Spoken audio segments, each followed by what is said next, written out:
মধ্যপ্রাচ্যে উত্তেজনা আরও জটিল আকার নিচ্ছে। যুক্তরাষ্ট্রের সামরিক অভিযানের পর ইরান তাদের পারমাণবিক কর্মসূচি থেকে সরে আসেনি, বরং এখন নতুন করে আলোচনায় বসতে হচ্ছে ওয়াশিংটনকে।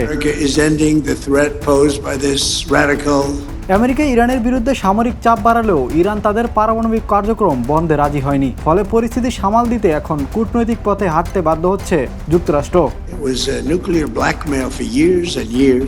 বিশেষ করে গুরুত্বপূর্ণ হরমুজ প্রণালী পুনরায় সচল করতে ইরানের সঙ্গে আলোচনা জরুরি হয়ে পড়েছে।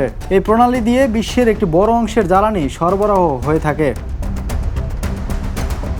বিশ্লেষকদের মতে এই পরিস্থিতি যুক্তরাষ্ট্রের জন্য একটি কূটনৈতিক চ্যালেঞ্জ এবং অনেকের কাছে এটি বড় ধরনের কৌশলগত ব্যর্থতা হিসেবেও দেখা হচ্ছে।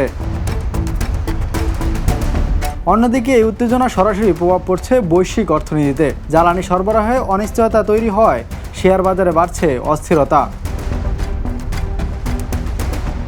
সব মিলিয়ে যুদ্ধের পাশাপাশি এখন কূটনৈতিক লড়াইও তীব্র হচ্ছে। পরিস্থিতি কোন দিকে মোড় নেয় এখন সেদিকেই তাকিয়ে বিশ্ব। Imran Hossain, the news.